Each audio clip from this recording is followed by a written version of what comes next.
Olá, está no ar o Porto Alegre em Debate. No programa de hoje, nós vamos falar sobre a reforma política. Alguns itens já foram votados na Câmara dos Deputados, mas ainda outros estão programados para apreciação na segunda quinzena deste mês. Este é o nosso debate que está posto, um debate que a gente pretende, de alguma forma, tentar esclarecer alguns pontos dessa reforma. E os nossos convidados para o programa de hoje são a vereadora Lourdes Sprenger e também o vereador Alberto Kopitsch. A todos os nossos debatedores, vereador Alberto Kopitsch, vereadora Lourdes Sprenger, sejam muito bem-vindos. A você de casa também, seja muito bem-vindo ao programa. Começo então com a vereadora Lourdes Sprenger. Nós tivemos a votação de alguns itens dessa reforma política, há tanto tempo discutida, né, vereadora? E a gente pode daqui a pouco passar alguns dos itens ponto a ponto aí para a gente tentar, de uma forma um tanto sucinta, né, tentar nos situar de como é que está essa questão e como é que os senhores avaliam o que foi proposto até o momento.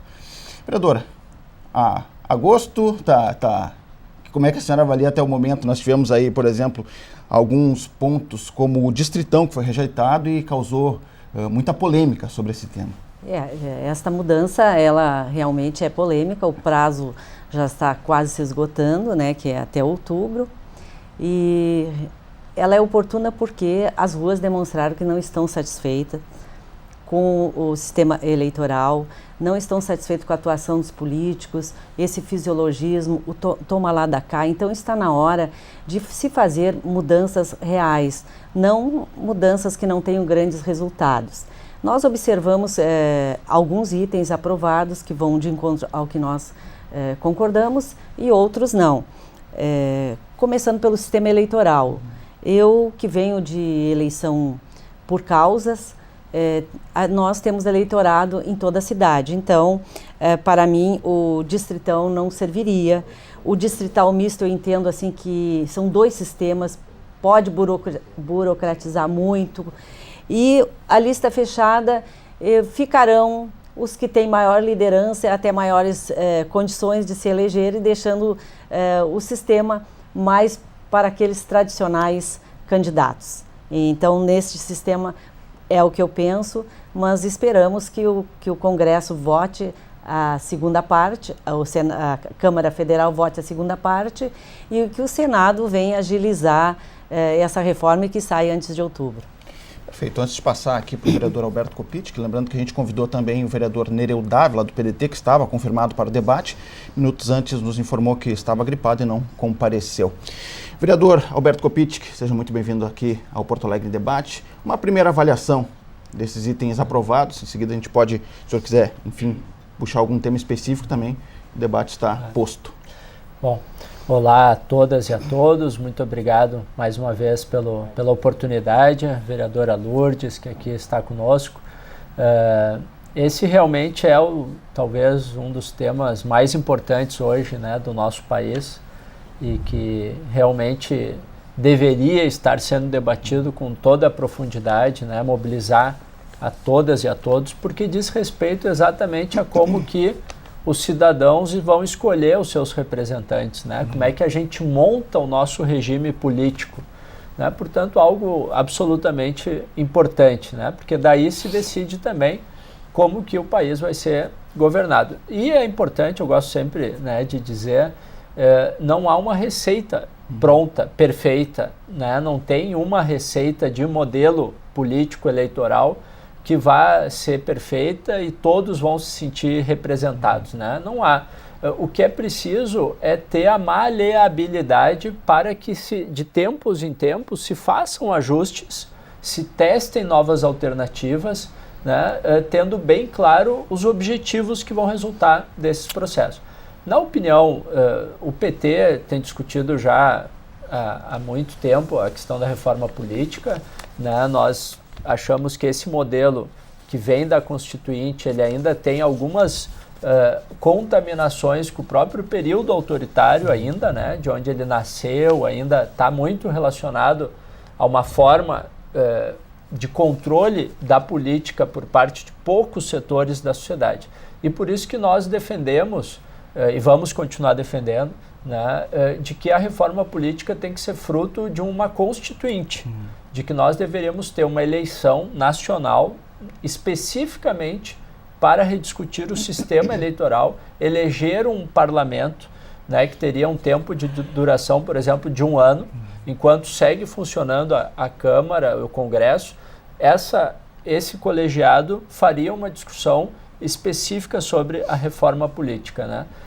E que as pessoas eleitas, inclusive, não fossem as mesmas que estão no Congresso, para que a gente pudesse ter essas novas vozes, né, que até 2013 a vereadora já lhe promovia aqui, vereadora Lourdes, o que seria muito bom para a nossa Assembleia, mas 2013 ficou muito claro, né, que nós temos grandes camadas da população simplesmente não se sentem representadas com seus parlamentos. Né? E por isso que a gente deveria discutir, não com base nesses atuais deputados, que, aliás, inverso do que as pessoas pensam, o Congresso não tem se modificado, não tem havido renovação no Congresso. Tem que ser uma mudança para Nós precisamos fazer uma mudança para conseguir realmente abrir. Não sendo a Constituinte, que é a nossa grande bandeira, nós achamos que o principal ponto é a questão do financiamento de campanha.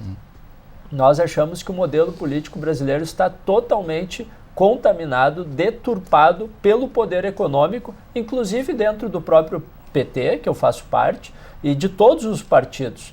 Né? Nós precisamos debater isso de forma muito realista, né? Sem paixões de lado A ou B, mas olhando de que este modelo está contaminando e comprometendo os programas políticos de todos os partidos. Não é que um é mais corrupto que o outro, né, é de seres melhores. Não, somos todos seres humanos, só que o modelo político baseado no financiamento empresarial, sem nenhum limite, como nós temos hoje, provocou que as grandes empresas do Brasil simplesmente dominaram os partidos políticos e determinam quem vai ser eleito, quem não vai e quais as causas que vão ser defendidas, né? É raro. Nós conseguimos, a vereadora Lourdes, eu também me considero um exemplo, pessoas novas que apresentam bandeiras e conseguem chegar. Isso é comum até a Câmara de Vereadores. Daqui para cima fica cada vez mais difícil e lá só chegam efetivamente, né, salvo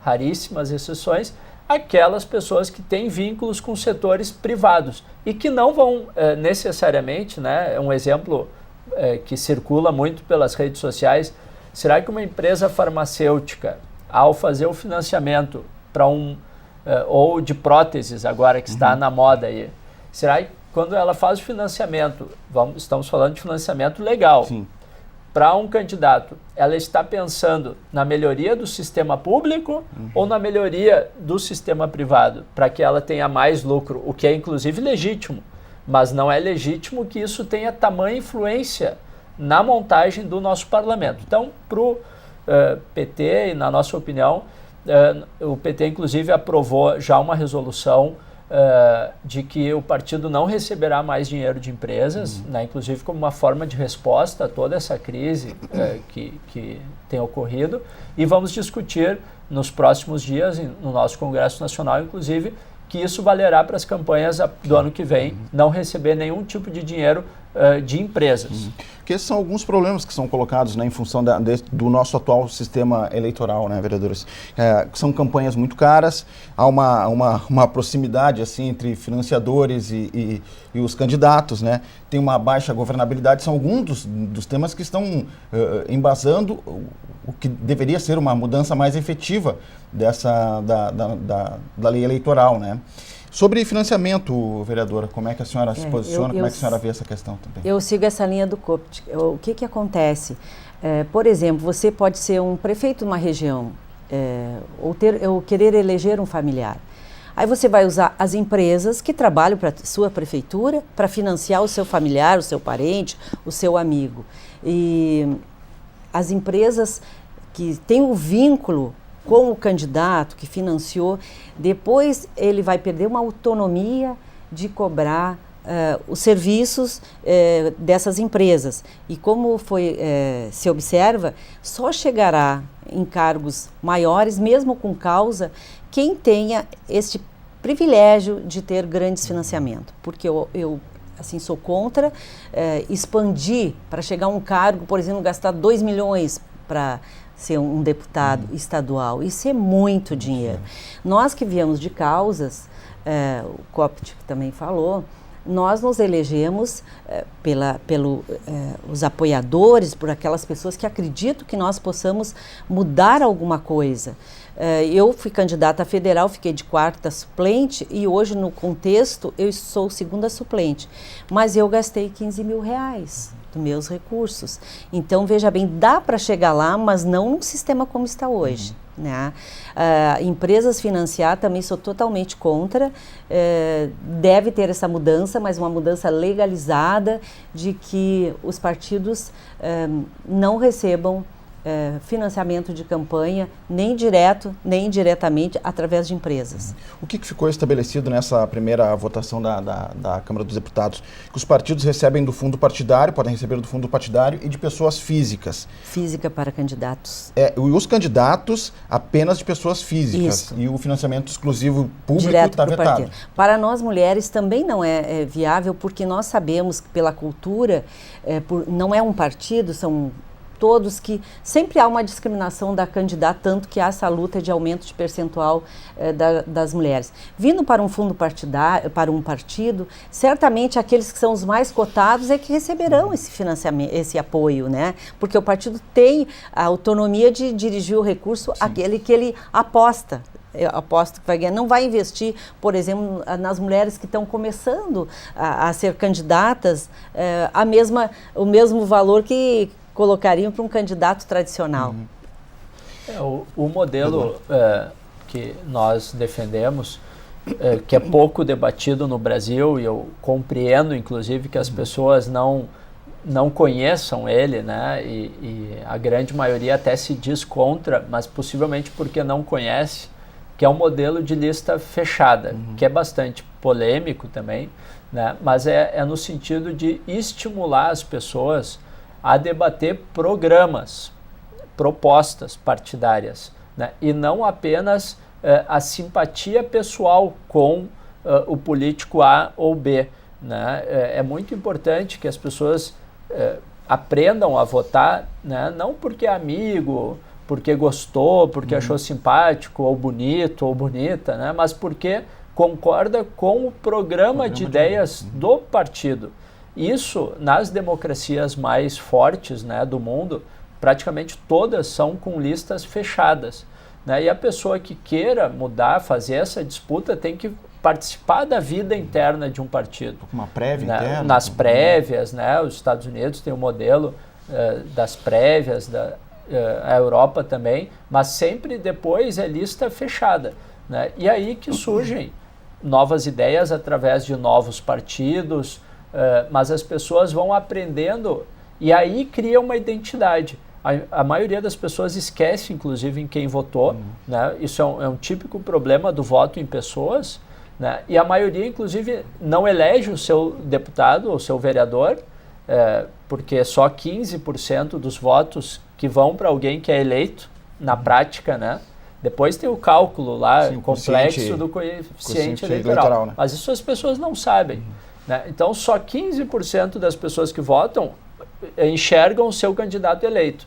Já temos um primeiro problema, sendo que a maioria vai esquecer em quem votou. Enquanto que se as pessoas são, ao longo do processo político, vão aprendendo a fazer parte, olha, eu sou mais de esquerda, eu sou de centro, eu sou mais da questão ecológica, dos verdes, eu sou mais de outra bandeira. E isso vai organizando o pensamento das pessoas, né, uma forma também cultural. Isso, infelizmente, no Brasil não está posto, foi derrotado.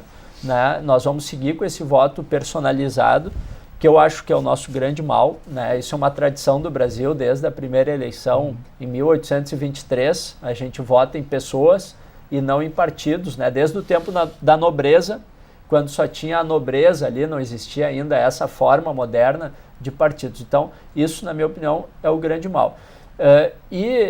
Voltando para o financiamento, né, que nós falamos antes, vale lembrar que o Eduardo Cunha, o atual presidente da Câmara, que é quem está levando adiante essa e outras propostas, ele foi um dos deputados que mais recebeu dinheiro privado né, em torno de 7 milhões de reais, e dizem que inclusive coordenou um sistema de financiamento por empresas para vários outros deputados na eleição do ano passado para se eleger presidente esse ano. Né? Então, ele é quem realmente está lutando para manter o financiamento empresarial e esse tema está ao mesmo tempo sendo discutido no Supremo Tribunal Federal. Nós já temos uma votação em curso, se eu não me engano, 4-0 contra o financiamento empresarial, mas infelizmente o ministro Gilmar Mendes, né, há mais de 1 ano e meio, segurou esse processo, pediu vistas, como se chama no direito, né? Tirou o processo de votação e simplesmente não colocou mais esse processo em votação. Então essa é uma batalha importante, né? Ela realmente vai definir o futuro do nosso país. O quanto que o poderio econômico, hoje nós temos as eleições mais caras do mundo. Caríssimo. A nossa eleição é o dobro da eleição americana. O custo, que é uma eleição cara já, porque os partidos têm que comprar o tempo de TV. Aqui custa o dobro, apenas com recursos legais, sem falar nos ilegais. Né? Então isso que tem que ser atacado de forma frontal, mas não com esse Congresso e com o atual presidente do Congresso, da Câmara, Eduardo Cunha, que é o representante desse modelo. O senhor falou, vereador, até para a gente aos poucos também vai tentando esclarecer para o nosso telespectador. Hoje o que a gente tem é o proporcional em lista aberta, né? O senhor defendia a lista fechada. Hoje o que a gente tem é o proporcional em lista aberta, né? Na verdade, mudou muito pouco, né? Na verdade, porque o que se tinha, que seria uma mudança um pouco mais radical nesse processo, seria o distritão, né? Que se elegeriam os mais votados, e os independente de partido. Independente do partido. Os votos para o partido não seriam computados, no Aí caso. Valeria menos ainda o partido. Exatamente. Como é que os senhores eu ainda, dentro de todas as propostas apresentadas, mesmo a lista fechada, é muito difícil se conscientizar para que se escolha pessoas que não estejam dentro do bloco, vamos dizer assim. Eu temo pela lista fechada. Mas ainda o sistema que ficou é o atual. O atual, a gente tem uma liberdade, pelo menos dentro do meu partido, chegar lá e se candidatar ou ser convidada a concorrer. Então, como ficou, ainda não é tão grave. O distrital é porque quem trabalha com o distritão eu acho que fragiliza os partidos, né? E depois o distrital misto, na leitura que eu fiz, eu acho que burocratiza muito. Imagina fazer 2 tipos de votação, uma mista, outra por lista. Então, por ser um assunto tão polêmico, eu também tive minhas dúvidas. Então, eu preferi ficar como ficou. Muito se falava no momento da votação, né? Daqui a pouco estava se lutando para que, então, deixa como está, né? Para não piorar daqui a pouco. O distritão, ele provocaria uma mudança muito forte, né? Ele tem uma aparência mais lógica para as pessoas de que o mais votado seja eleito. Né? As pessoas imaginam... A princípio seria um entendimento melhor do eleitor. O mais lógico é esse. Né? Só que isso provoca uma distorção, acaba ainda com o pouco que existe de partido, né? E você vai ter como se fosse elegendo, no caso de vereadores, pequenos prefeitos, né? E não mais representantes de ideias, né? De partidos, como deve se buscar numa democracia. E outro, o distrital misto, que é um modelo eu pessoalmente defendo, o PT defende o proporcional puro como é hoje.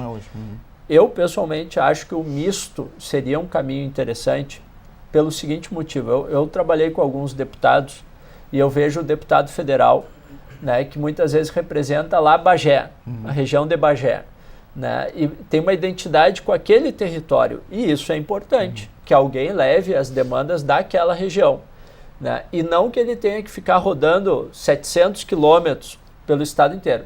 E outras pessoas que defendem causas, aí teriam voto em todo o estado. Então nós teríamos os 2 modelos, que é o que hoje... a Alemanha, principalmente, é o principal caso que se discute, que você vota 2 vezes. Uma para o representante do seu bairro, no caso da cidade, aquela região elege um vereador e depois você elege mais um vereador sobre causas. Mas esse, eu concordo que é um modelo complexo, né? Eu não acho que ele é tão importante quanto o tema do financiamento. É só uma alternativa para experimentar ter uma identidade mais próxima nós temos que buscar, né, formas de vincular entre o eleitor e o eleito, o representante. E um tema que eu acho fundamental é a questão da representação das mulheres, né? Esse talvez depois da questão do financiamento, acho que é o tema mais importante. Desde a Constituinte, a proporção de mulheres no Congresso tem caído a cada eleição, né? E aquela ideia de igualdade que tem se conquistado na vida real, não tem se conquistado na política. E hoje nós temos só 9% de mulheres. Talvez é a maior desproporção, além da questão de negros também, mas a questão das mulheres. E nós deveríamos ter, na minha opinião, imediatamente instituída a paridade, né? Não sei por qual modelo, independente do modelo que for, o atual ou outro, mas a garantia imediata da paridade.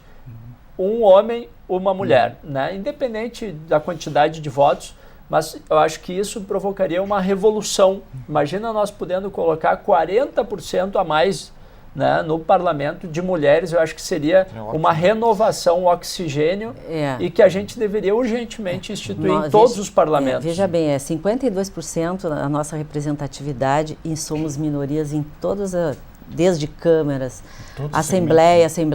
O nosso partido é um partido grande, não elegeu uma mulher para estadual nem federal. Eu vejo também, Coptic, na prática, o partido convida as mulheres, as mulheres também não têm o interesse na maioria, são raras, principalmente as mulheres são do interior, porque há toda uma alteração na sua vida, deixa a família, tem que desempenhar um cargo em Brasília ou aqui no estado.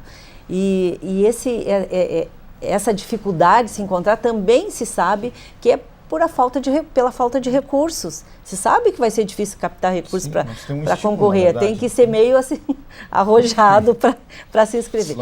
Todos os partidos que eu tenho conversado, nós temos dificuldade de preencher aquele número que hoje exige. Há um movimento da bancada feminina em Brasília para ter essa alteração para 30% dentro dos resultados, né? Já é um resultado bom, porque se sabe que esse é o máximo que talvez vá se conseguir numa votação onde é majoritária o sexo masculino, né? Mas nós buscamos isso, sim, aumentar o número de participação das mulheres. Nós criamos o Fórum das Vereadoras do Rio Grande do Sul, justamente para agregar, tentar conscientizar as pessoas, as mulheres, que para termos políticas também melhores para as mulheres, nós temos que ter maior representatividade. Ok, a gente vai fazer um breve intervalo, em seguida a gente retoma aí as nossas discussões. Estamos falando sobre a reforma política. Aqui comigo o vereador Alberto Coptic e também a vereadora Lourdes Sprenger. A gente faz um breve intervalo, volta em seguidinha, fica aí.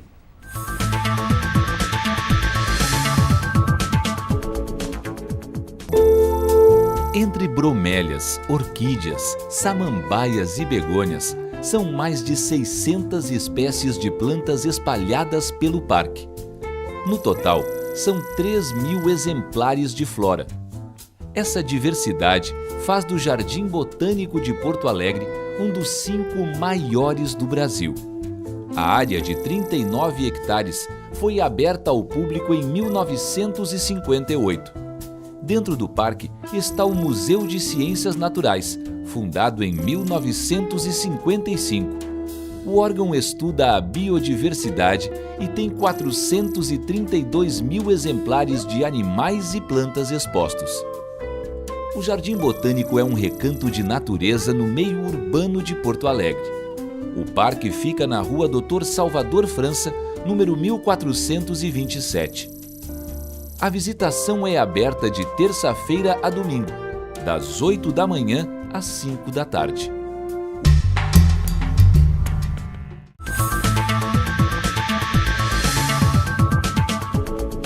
Estamos de volta com o Porto Alegre em Debate. Hoje no programa estamos discutindo a reforma política. Também estava confirmado a participação do vereador Cláudio Janta, do Solidariedade, que não compareceu. Aqui comigo o vereador Alberto Coptic e também a vereadora Lourdes Sprenger. A gente passou alguns temas, alguns tópicos no primeiro bloco, agora a gente segue discutindo. Por exemplo, o vereador Alberto Coptic, a questão da cláusula de barreira. As coligações, pelo que foi votado, elas vão se manter, mas só vão ter acesso ao tempo de TV e ao fundo partidário, os partidos que têm pelo menos um congressista, um representante no Congresso. Um corte ameno, né, vereador, para essa cláusula de barreira. Esse é um problema talvez mais complexo, né? Um dos mais complexos de se discutir. Nós temos hoje uma doença na democracia brasileira, que é o pluripartidarismo. O Brasil hoje é o parlamento do mundo que mais tem partidos, né? Nós temos 27 partidos, se eu não me engano, representados na Câmara Federal. Só para você ter uma ideia, a Índia, que tem um modelo, né, bem diverso, tem 22 partidos no seu parlamento nacional. Nós estamos com 26 ou 27. E isso, como nós falamos antes, né, fruto da cultura, na minha opinião, do voto em pessoas. Nós não temos nenhuma tradição, poucas tradições partidárias, né, as pessoas realmente não prestam atenção nisso. E aí nós temos que criar mecanismos de controle, que eu acho que o mais efetivo seria o fortalecimento dos partidos, a qualificação dos partidos. Hoje são 32 no total. Hoje são 32 registrados, 28 ou 27 com deputados. Então nós cairíamos aí, através dessa cláusula de barreira de um parlamentar, nós cairíamos em 4 deputados, 4 partidos apenas deixariam de receber o fundo partidário. Quase inócuo. Né? Por outro lado, eu vejo com muita preocupação as cláusulas de barreira maiores. Por quê? Porque você pode estancar posições políticas importantes e que são algumas vezes minoritárias. Dou um exemplo, né? Aqui eu sou do PT, né? Mas o PSOL, por exemplo, né? Nós temos inúmeras divergências, mas é claro que o PSOL tem uma importância política, né, bastante expressiva. O PCdoB, né, também tem uma tradição expressiva, importante na democracia brasileira. Na Europa, né, nós conversávamos aqui, os verdes, né, os partidos verdes tradicionais, é bem diferente do nosso aqui, mas eles teriam dificuldade de ter nascido nos anos 90 se tivesse uma cláusula de barreira muito alta. Então, eu acho que a melhor forma não é com a cláusula de barreira, é com o fechamento de lista. Porque aí as pessoas vão aprender a votar não em pessoas, mas em partidos, em projetos, em programas, né? Então, e as coligações, né, ela causa muitas vezes um embaralhamento ideológico ainda maior. A pessoa muitas vezes vota no deputado A, do partido A, e elege um deputado do partido B. É pior ainda do que eleger alguém de baixo, né, do partido A. Então, eu acho que é importante, né, acabar com as coligações em nível nacional para que as pessoas saibam claramente que estão votando num determinado programa político.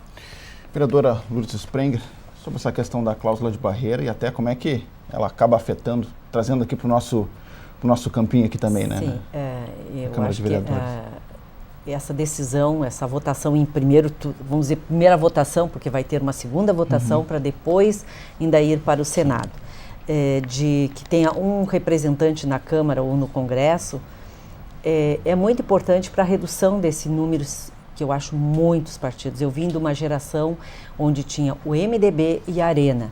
E do MDB saíram vários partidos depois da esquerda, né? Mais à esquerda. E era muito bom votar. Tu votava e escolhia aquele que tu estava sabendo que era daquele partido. Hoje, tu vota num deputado federal de um partido, estadual de outro. Então, não pode seguir um programa, não tem um programa que tu possa saber o que aquele partido definitivamente defende.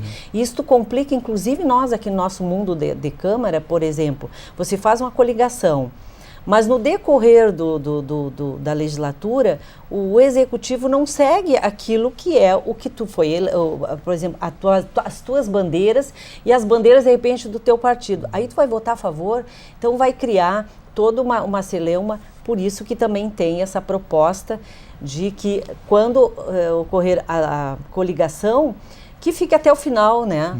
Todos unidos, mas dentro de um programa. Porque eu não posso ficar unido se o programa, se as ações vão me conflituar e vão fazer com que o eleitor que me elegeu tenha uma grande decepção, porque chega lá durante o mandato e eu começo a votar contra aquilo que eles acreditavam ou que eu prometi votar, né? Então, essa redução também desses partidos que negociam horários, isso é muito ruim. Eu penso assim que é muito custo, por exemplo, às vezes o partido não tem grande representação no Rio Grande do Sul, mas tem uma grande representação em São Paulo, Nordeste.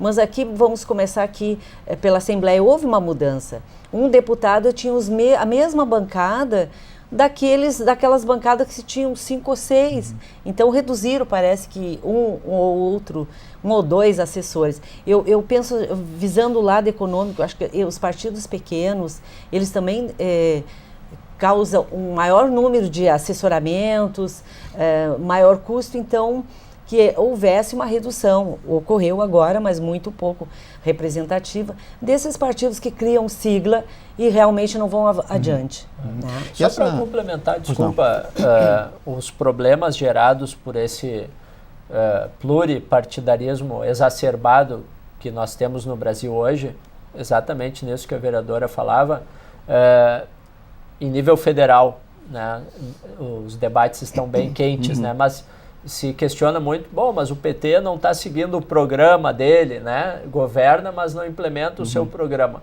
O PT hoje tem 8% dos deputados da Câmara Federal. É o partido, em todo o mundo, é o governo federal que tem a menor representação do seu partido no Congresso Nacional. Nas últimas eleições, né? Mas o máximo que ele teve foi 10,5%, agora caiu para 8%. Então, a fraqueza dos partidos provoca com que não se consiga governar no Brasil.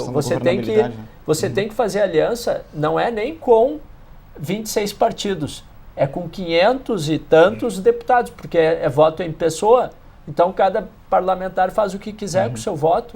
Então, isso aumenta o fisiologismo, o toma lá da cá, a troca de favores, porque é um sistema baseado em pessoas, né? Então, tem raízes muito profundas, isso é muito perigoso para a democracia, isso inclusive provoca o crescimento, né, de um sentimento de confusão nas pessoas, e as pessoas, algumas, começam a aderir a ideias autoritárias. Né? Bom, aqui está tão bagunçado que é melhor então implodir tudo e ter um regime organizado, né, com base autoritária. E que todos nós sabemos os danos que isso causa, inclusive na distribuição de renda, enfim, todos os danos. Mas, então, é um problema muito sério, né? É um problema que acompanha a história do Brasil.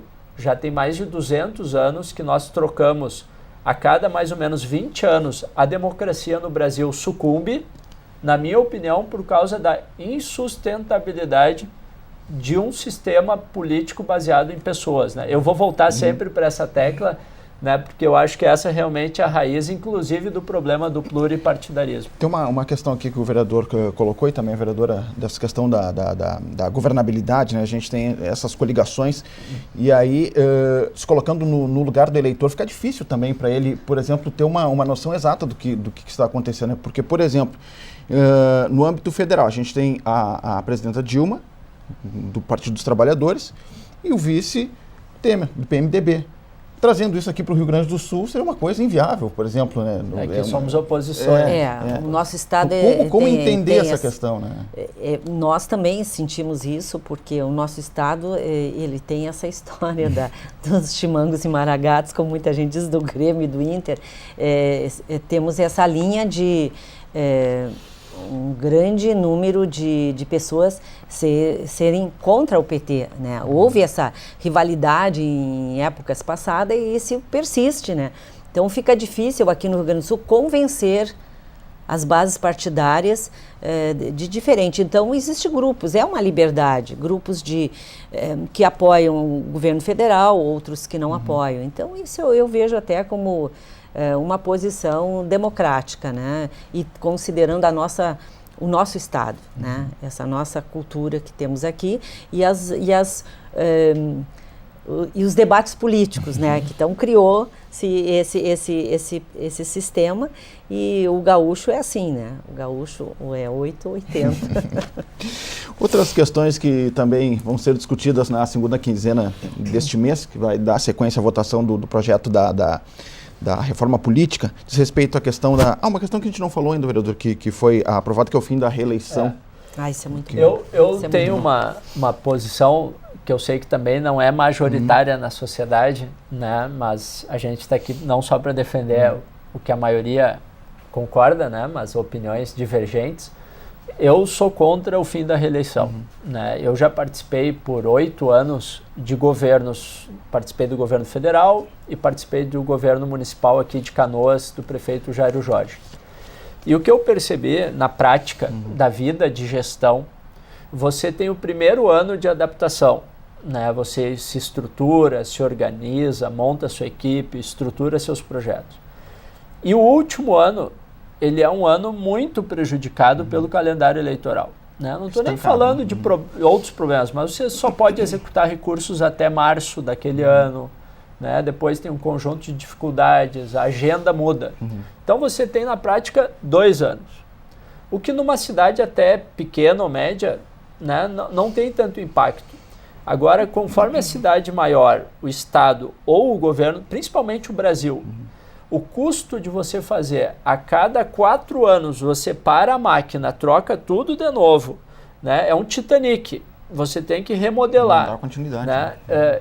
Isso, bom, na França você pode ser primeiro-ministro por 10 anos. Nos Estados Unidos, 2. Na Inglaterra não tem limite, se eu não me engano, né? Eu sei que o Tony Blair foi 12 anos. Né? Se o governo está indo bem, né? Claro, você tem que fazer o controle para não usar a máquina. Né? Agora, eu achava o modelo, nós tínhamos uma crítica sobre a forma como se instituiu a reeleição no governo Fernando Henrique, se diz, né, a famosa compra de votos. Mas independente desse episódio, eu acho que era um modelo salutar. Né? 4 anos, se a população avalia, existe uma tendência de continuidade e se faz mais um mandato. O custo, o Rio Grande do Sul, sem entrar no mérito aqui de projeto A ou B, o Rio Grande do Sul nunca reelegeu um governador. Então, os governadores não conseguem, simplesmente não têm tempo suficiente para implementar as suas visões de desenvolvimento do Estado. E, na minha opinião, isso é um dos motivos, inclusive, do Estado não conseguir sair da crise. Porque você tem uma mudança a cada 4 anos. Só o tempo de uma licitação, daqui a pouco vai meio... Isso em nível nacional pode ter consequências ainda mais graves, porque aí você está mexendo com toda a macroeconomia. Já que caiu, infelizmente, que pelo menos seja de 5 anos, talvez de 6, o mandato presidencial, pelo menos. Né? Então, acho que é um assunto muito sério e que pode ter consequências muito graves e que eu acho que o Congresso tirou a reeleição porque alguns parlamentares dessa bancada fisiológica querem a cada 4 anos fazer o jogo do toma lá da cá com o presidente, né, e fortalecer os seus interesses privados e não os interesses públicos do país. Vereadora, como é que a senhora vê essa questão assim, do fim da reeleição? Eu vejo assim que ainda é muito polêmica essa decisão também de prazos, porque o Senado hoje são 8 anos. E se nós passarmos um mandato para 5 ou 6, o Senado não vai aprovar porque eles têm 8 anos. Então, há uma proposta de 10 anos, mas há os que discordam de 10 anos para o Senado, para coincidir as datas. O que eu vejo coincidindo as datas de eleição?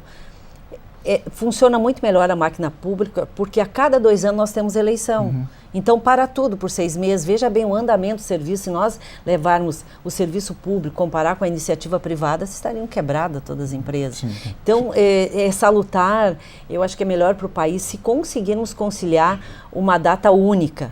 Né? E eu vejo por aí, essa data única trabalharia com mais tranquilidade e, por que não, se não for possível a reeleição por mais 4 anos para o Executivo, que então passe para 5 ou 6 anos para justamente o que o Kopitic falou, poder cumprir os seus projetos, porque é muito difícil.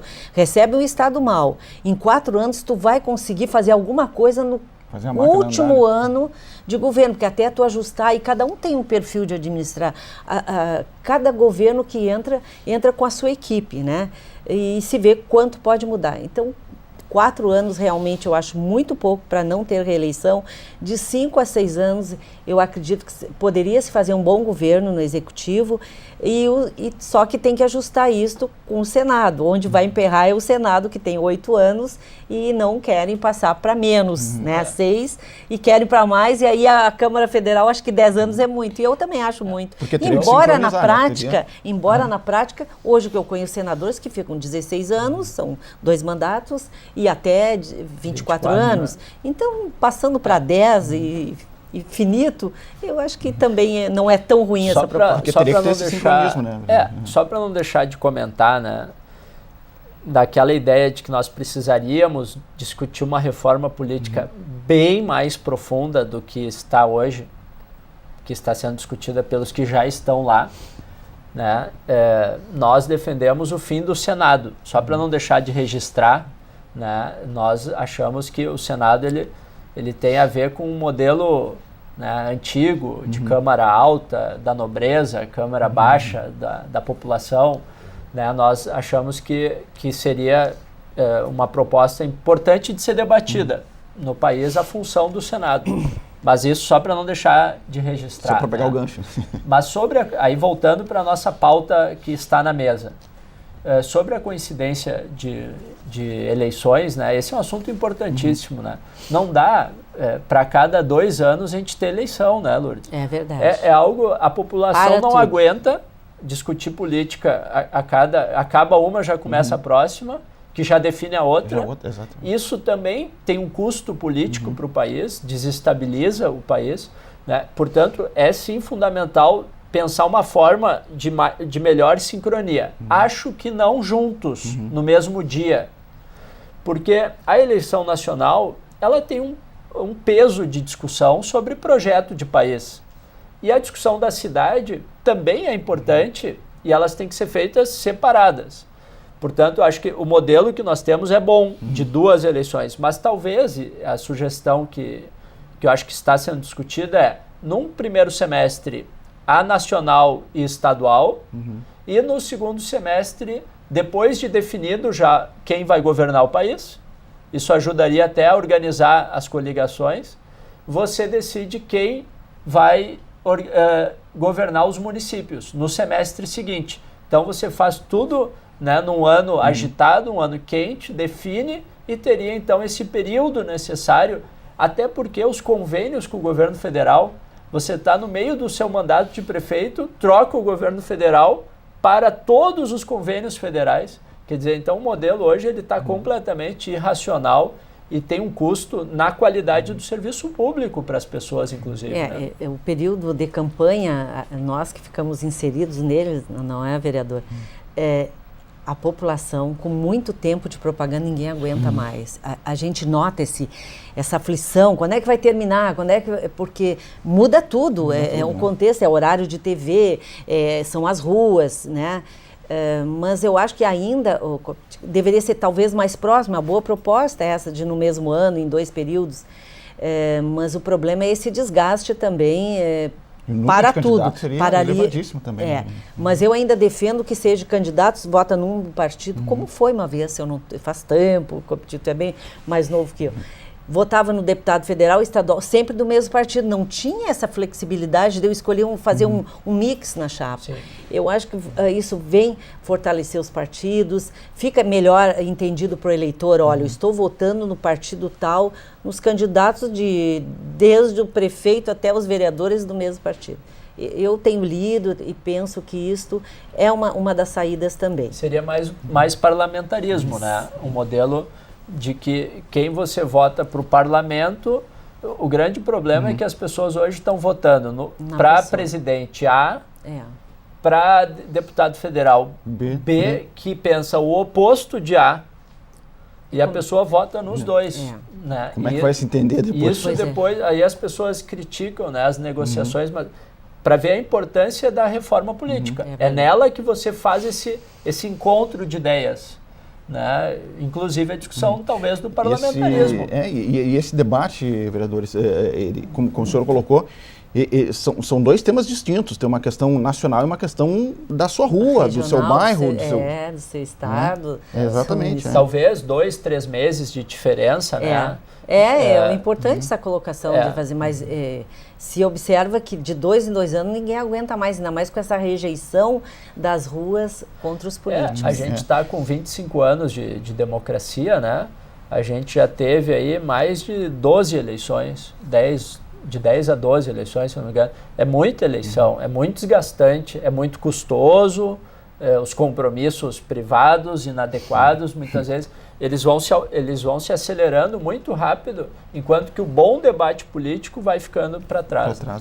Lembrando aos telespectadores também que essa questão da unificação das eleições e assim também como o tempo de mandato, 5, 6 anos, isso vai ficar para a segunda quinzena, vai ser votado em seguida na segunda quinzena agora de junho. A gente está se encaminhando para o final do programa, eu gostaria de um recado final agora dos nossos debatedores, aquilo que faltou dizer, vereadora, para a gente encaminhando para o final. Sim, foi uma boa conversa, o que se fez foi tentar esclarecer como está essa situação, os pontos que estão em discussão, mas a gente espera, né, que a Câmara Federal, que é composta de quase 500 deputados, que façam o seu trabalho, que votem o que agora a segunda rodada dos itens já aprovados e os que estão em discussão, e que consigam até outubro fazer uma reforma. Não vai ser certamente como se espera. Nós aqui na Câmara de Vereadores vamos ficar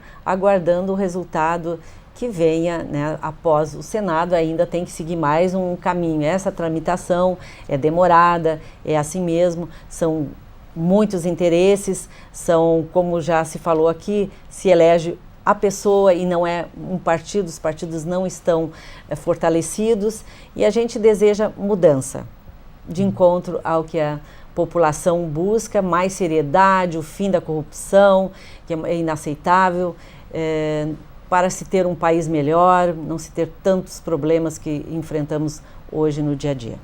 Perfeito. Vereador Alberto Kopitsch.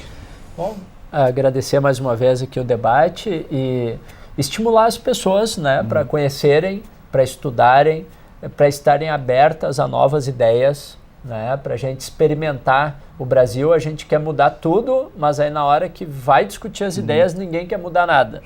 Né? Então, quem sabe a gente possa sim aceitar novas ideias, se abrir um pouco mais para conhecer outros modelos políticos, experimentar eles. Né? Acho que isso é muito importante. Acreditar mais na participação popular, social.